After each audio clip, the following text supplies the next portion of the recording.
Bon, alors, une petite mise au point sur l'exportation de iPoly. Comme la question m'a été posée de nombreuses fois, je vais revenir dessus sur une vidéo, ça va être un peu plus simple. Alors, vous avez un iPoly sculpté sur ZBrush, tout beau. Vous voulez l'exporter sur Renderman, plutôt logique. Donc c'est assez fast forward, c'est pas spécialement très compliqué, il faut juste savoir les différentes étapes. Alors déjà ce que vous allez vouloir faire, on va partir du principe que vous êtes comme moi, donc pas très organisé, et vous avez sculpté directement et vous n'avez pas fait vos UV. C'est absolument pas grave. Vous allez devoir donc dans un premier temps exporter cette géométrie sur Maya et faire les UV sur Maya. Donc dans un premier temps, vous n'allez pas faire les UV sur le Ultra High Poly, logique, vous allez exporter le low poly. Alors il y a plusieurs moyens d'exporter le low poly. Moi je fais tac, on met le subdiv le plus bas, on exporte ici, on va chercher là où j'ai enregistré, tac tac tac, donc ici, hop, hop, on exporte et c'est pas le bon truc, il est ici. Tac, on exporte ici l'objet. Bon, on met polysurface, on va mettre post UV, post UV, hop, insect. On enregistre, on est dans Maya. Donc on a normalement ici, voilà, on a le MTL et le OBJ de l'insecte avec nos UV. On a le low poly, bon, qui pour moi n'est pas très low poly, mais bon voilà, passons. Je vais mourir pour le whitepainting. Donc voilà, on part du principe qu'on n'a pas d'UV, donc on prend la truc, on coupe, on les machins, on fait les UV, on est content. On a notre tuile UV qui est ici, on les place sur l'UDIM qu'on veut. Donc là on imagine que bon, voilà, chez le reste de l'insecte, donc vous le mettez sur l'UDIM que vous souhaitez. L'UDIM, bah là dans le cas c'est l'UDIM 3. Une fois que vous avez votre mèche qui est UV, rien de plus compliqué maintenant, rien de très compliqué. On prend le truc, exporté en OBJ, on reprend l'endroit où on l'a exporté, hop, hop, hop, hop. On change. D'ailleurs, je suis bête, j'ai mis non, c'était pré-UV, donc maintenant c'est post-UV. Bon, on va enlever le post. Voilà, très bien rangé toujours. UV insecte, on exporte. On a la mèche donc qui a les UV. Sauvegardez ici, UV insecte. Vous retournez sur ZBrush et maintenant vous voulez mettre les UV parce que pour vérifier si votre mèche a des UV d'ailleurs, bah, on va dans ZPlugin. UV master, merci. Hop. Et comme c'est une mèche qui a des subdivisions, on va pas pouvoir regarder. Donc il faut appuyer sur Work on Clone. Work on Clone, là ça vous a créé une seconde géométrie qui n'a pas de subdivision. Si vous voyez dans géométrie en bas, subdiv, il y en a 0. Ça a créé un clone sur lequel on peut faire les UV, parce qu'on peut faire les UV que sur une mèche qui n'a pas de subdivision. Donc zplugin, et maintenant le bouton flatten est apparu. Si on appuie sur flatten, bon, normalement, voilà, là il y a les UV, mais normalement, il n'y a pas d'UV. Et donc, pour ce faire, quand on a la mèche high poly qui n'a pas d'UV, ce qu'on fait, c'est qu'on sélectionne une broche de base, on fait import, on importe l'OBJ de l'insecte que l'on vient de faire dans Maya avec les UV, tac, et donc là on a ça. Et là, si on va dans le zplugin flatten, on voit qu'il y a les UV que l'on vient de faire sur Maya. Donc pour récapituler, on a importé la mèche low poly de ZBrush, on l'a exporté, on l'a importé, on a fait les UV dans Maya, ensuite on a réexporté l'OBJ avec les UV, et ensuite on réimporte ce même OBJ dans ZBrush.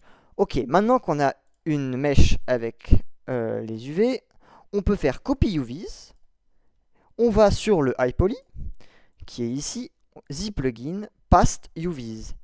On a copié les UV, et maintenant la mèche a les UV de la mèche low poly. Donc là déjà la mèche est prête à être exportée et surtout baker le displacement. C'est surtout ça qui va nous intéresser. Euh, et donc c'est là où ça va commencer à devenir un peu funky. Alors, déjà dans un premier temps, c'est très important d'avoir des UV, hein, parce que sinon ça va pas marcher l'exportation. Ensuite, il y a plusieurs choses à faire avant d'exporter. Tout d'abord, il faut aller dans les préférences. De toute façon, tout ça, si vous, pour être sûr, il y a sur le Teams le prof de Sculpt a envoyé un truc qui récapitule tout. Il faut aller dans Import Export et dans alors Vector Displacement ou dans Export normalement et dans le Vector Displacement. Oui, alors ça, oui. Ça c'est important si vous faites du vector displacement.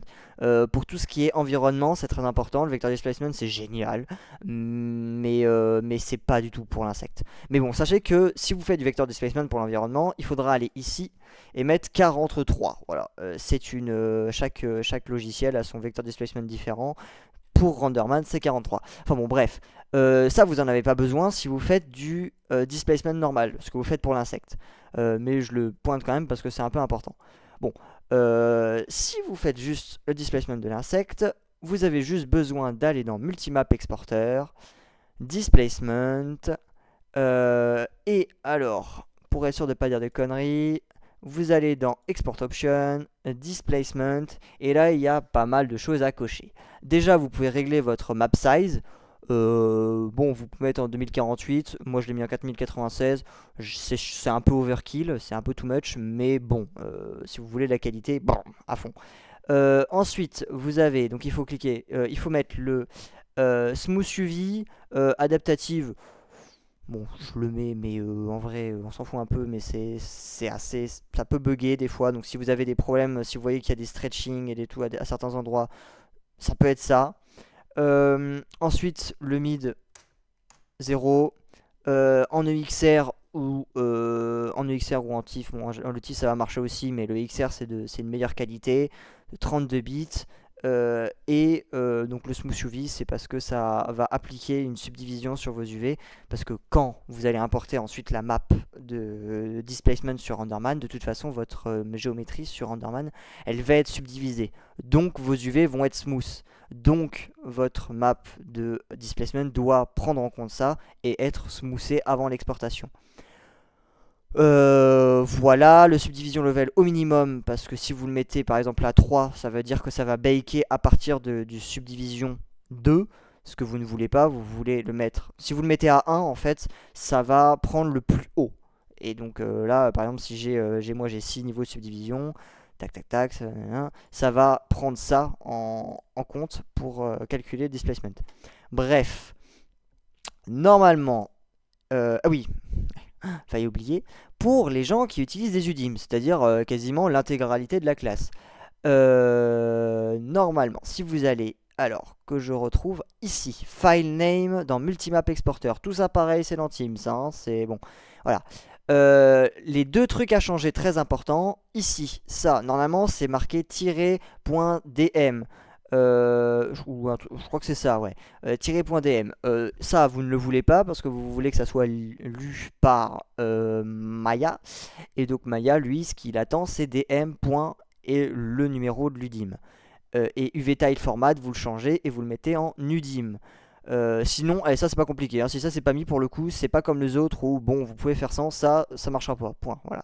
Donc faut faire ça, très important.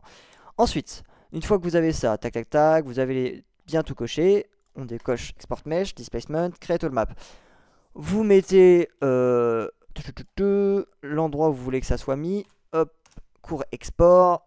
L, low poly, surface, XR. Bon, de toute façon, voilà. Donc vous mettez le nom que vous souhaitez. De toute façon, on va mettre insect. Voilà, insect disp. Et ce que ça va faire, ce que je vous ai dit de remplir juste avant, hop, ça va ajouter après .dm et non dm.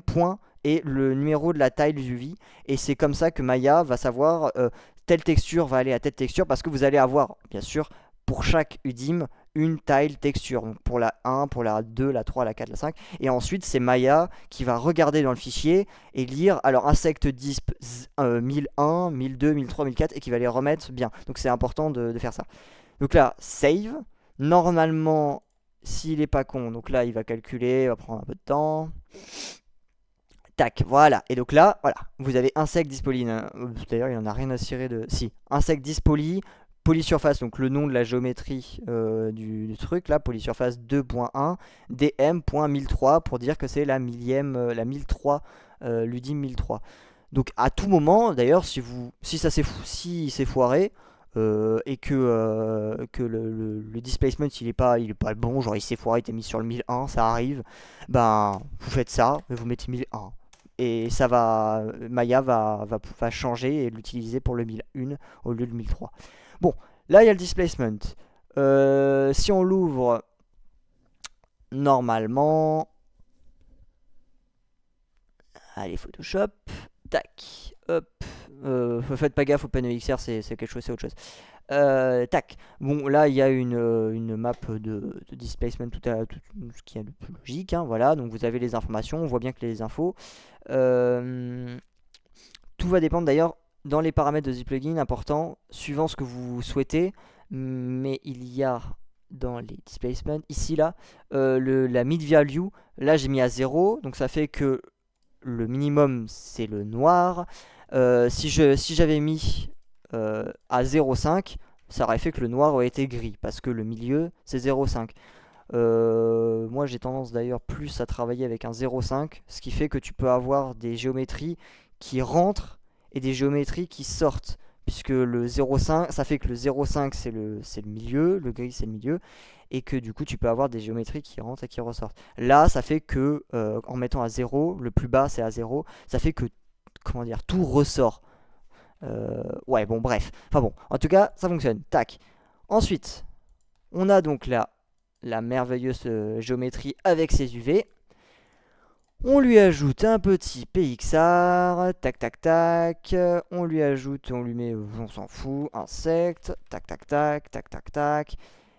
On va dans le trécher Hyper Shade, tac, browser, on prend ça, hop, hop, hop, hop, et tac, on est bon.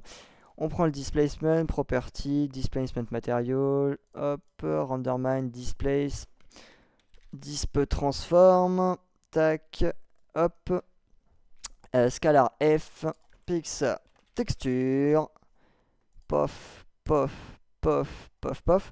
D'ailleurs, petit aparté, pour les gens qui vont utiliser du displacement vectoriel, il faudra prendre le RGB, le rentrer dans le displacement vectoriel, puisque le vectoriel fait que, bah, du coup, c'est une map de displacement, mais qui a des informations de couleur. Donc, logique, vous prenez pas le R parce que c'est du noir et blanc, vous prenez le rouge, vous le mettez dans le displacement vector. Ensuite, vous sortez le XYZ et vous le mettez dans disp vector et voilà, et ça va fonctionner. Mais bon, pour le displacement normal, R dans le displacement, bon, ça vous connaissez, ok. Ensuite, vous prenez ce truc-là, vous prenez ce que vous avez venez d'exporter, le displacement, tac, important. Ensuite, bon, bah voilà, hein, vous mettez UDIM Marie. Donc là, vous voyez bien, dans les trucs, il va marquer DM hop UDIM. Donc en gros, il va chercher DM et pour chaque UDIM différent, il va y ajouter une texture. Et donc c'est comme ça que les différentes textures vont être importées. Voilà, donc pas de linearize hein, bien sûr. Par contre pour le vector, non, mais pareil pour le vectoriel, pas de linearize. Donc voilà, donc là normalement c'est censé marcher. Alors on va, non on va pas importer un look dev, on s'en bat là, on s'en fout. Hop. Voilà, bon après là ça les trucs tac tac tac tac hop hop hop hop hop et tuc, on met une lumière pour voir ce que ça donne. Hop hop hop hop et voilà. Et vous avez un displacement fonctionnel quoi. Alors il est un peu dégueulasse. Après voilà, donc ça c'est typiquement le 0,5 qui doit. C'est vrai que bon moi du coup j'ai travaillé ça avec en prenant en compte que mon truc était en 0,5. Après ça c'est toujours pareil, vous testez, vous mettez à 0 ou vous mettez à 0,5. Là bah d'ailleurs oui du coup display transform, hop, displacement n, remapping centered. Et non, voilà, bon. Si vous mettez, oui, voilà. Si vous mettez ça à 0,5, ce qui peut être si vous avez du displacement qui rentre dans la mèche, donc genre des crevasses, des trucs comme ça, le mettre en 0,5 ça peut être une bonne idée, mettre le displacement en 0,5. Mais dans ce cas-là, il faudrait que vous alliez ici, dans le Dispro Transform, et que vous mettez Centered, ce qui fait qu'en fait le point de pivot de votre displacement, il est à 0,5. Donc là on laisse en non parce que ben, la base c'est 0.